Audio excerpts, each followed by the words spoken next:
मित्रों, मेरे चैनल ढाई अक्षर में आप सभी का हार्दिक स्वागत है।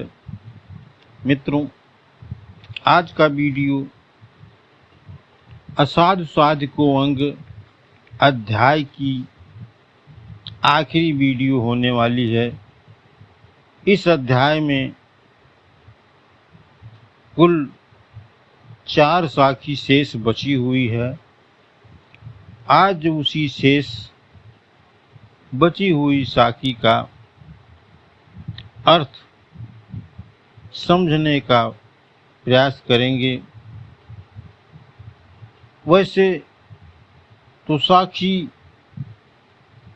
बहुत ही महत्वपूर्ण है। वैसे तो सारी साखी एक एक पद, एक एक पदावली, एक एक बीजक, एक एक दोहे सदगुरु परम परमात्मा के कहे हुए जितनी भी साखी है, जितने भी दोहे हैं, सब अपने में एक मोती की तरह है, अमूल्य है।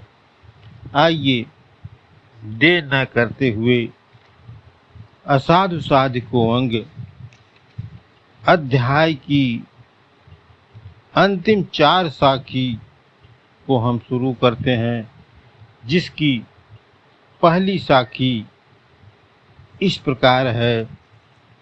कबीर तासु मिलाई जासु हिवाली तू बसे, नहीं तर बेगी उठाई नित का गंजन को सहे।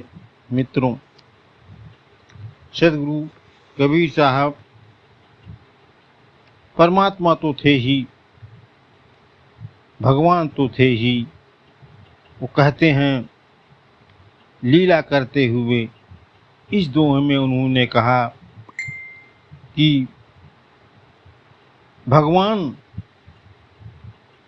तू मुझे ऐसे व्यक्ति से मिला दे, ऐसे इंसान से मिला दे, ऐसे प्राणी से मिला दे, ऐसे साधु से मिला दे, जिसके हृदय में तू बसता हो, तू रहता हो। अन्यथा मुझे जीने का यहाँ कोई मतलब नहीं है। मुझे इस दुनिया से ही उठा ले। मित्रों,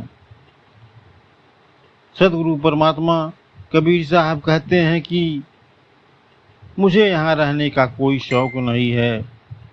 मैं नित्य दिन प्रतिदिन इस वेदना को सहन करने में असफल होता रहा हूँ, असफल हूँ। हे भगवान, जब आप सबके हृदय में हैं, हे परमात्मा, जब आप हर जीव आत्मा के अंदर हैं, किंतु बिरले ही लोग उसको एहसास कर पाते हैं, उसकी अनुभूति कर पाते हैं। जो सिद्ध व्यक्ति से मिलने पर ही हृदय को उस कहानी, उस घटना को याद करते हुए मिट जाती हैं। मित्रों, इस वीडियो की दूसरी साखी जो है इस प्रकार है। के तिलहर समुद्र की उपजे कत जाई, बलिहारी ता दास की उल्टी माही समाई। मित्रों, सदगुरु कबीर साहब कहते हैं कि समुद्र की कितने भी लहरें पैदा होती हैं और कितनी उसी में समा जाती हैं, उस भक्त की प्रति वह न्यौछावर हो जाता है, जिसके मन की तृष्णा लहरें पैदा होकर अंत में खत्म हो जाती है। यहाँ कहने का तात्पर्य है, इस साखी का अर्थ, इस दोहे का अर्थ बहुत ही बहुमुखी हो जाता है। लहरें, तृष्णा की लहर, जब मनुष्य में तृष्णा की लहर चेतना रूप में जागृत हो जाती है, तो उस भक्त, उस साधक मन की गति अंतरह लीन करने में सफल होती है। ईश्वर से आत्मा रूपी लहरें पैदा होकर जन्म ग्रहण करती है और भ्रम एवं माया में वह नष्ट हो जाती है। इसी का सार्थक जीवन होता है जो उलट कर आत्मा को परमात्मा में लीन होता देख सकता है, लीन हो जाता है। मित्रों, इस वीडियो की तीसरी साखी इस प्रकार है। काजर केरी कोठड़ी, काजल ही का कोट, बलिहारी ता दास की, जे रहे राम की ओट। मित्रों, सदगुरु कबीर साहब कहते हैं कि यह संसार एक काजल की कोठरी के समान है, जिसके चारों तरफ कालिक ही कालिक लगा हुआ है, चारों तरफ कालिक का ही पेंट पोता गया है। और मैं उस भक्त की प्रति मैं बलिहारी जाता हूँ कि राम की ओट लिए, राम के आंगन में, राम के सहारे से उस काजल की कोठरी से वह जो है साफ बचते हुए बाहर निकल जाता है, यानी मोक्ष को प्राप्त हो जाता है, यानी इस संसार से छोड़कर वो परम धाम सतलोक पहुंच जाता है। मित्रों, वही जो है वह विवेकी संत ही होता है जो ये सब कर पाता है। मित्रों, इस वीडियो की आखिरी साखी जो इस प्रकार है। भक्ति हजारी कापड़ा, तामे मल न समाई, सा सित काली कामरी, भावे तहाँ बिछाई। मित्रों, सदगुरु कबीर साहब यहाँ बड़ी चतुराई के साथ यह समझाने का प्रयास करते हैं कि भक्ति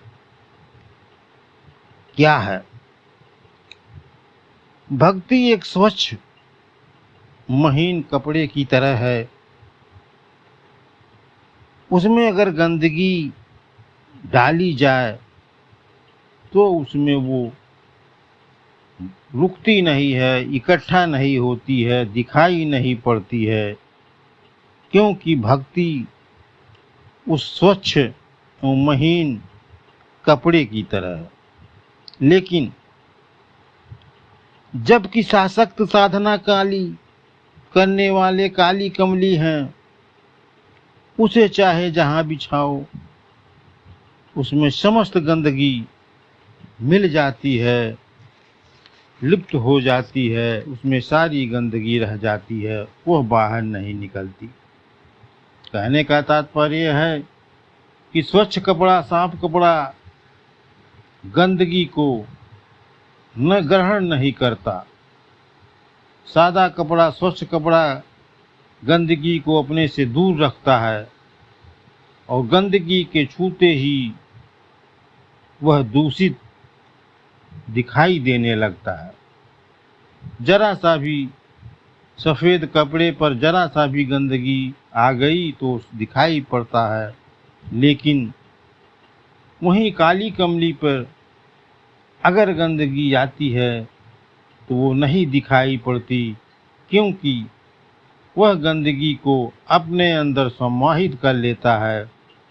भक्ति के निष्कल्प रूप स्वरूप में किसी तरह का दूसरा संभव नहीं है।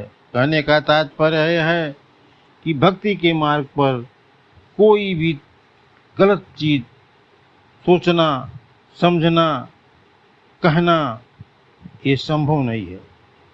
भक्ति साधना की श्रेष्ठता की यहाँ व्यंजना किया गया है। यहाँ साशक्त पहले ही इसलिए गंदगी समाने से बाहरी तौर पर ज्ञात नहीं होता। मित्रों, आप जो है यह अध्याय समाप्त हो रहा है। आने वाले दूसरे अध्याय में वह अध्याय है साधु सासी भूत कुंवंग। मित्रों, कबीर ग्रंथावली का 26वां अध्याय है।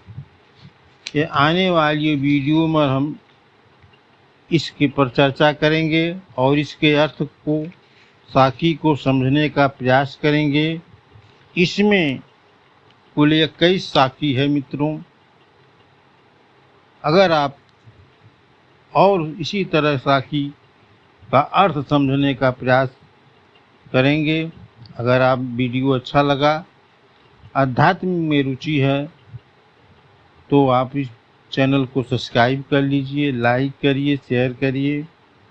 मिलते हैं एक नए अध्याय के साथ, नए वीडियो के साथ। वीडियो देखने के लिए धन्यवाद।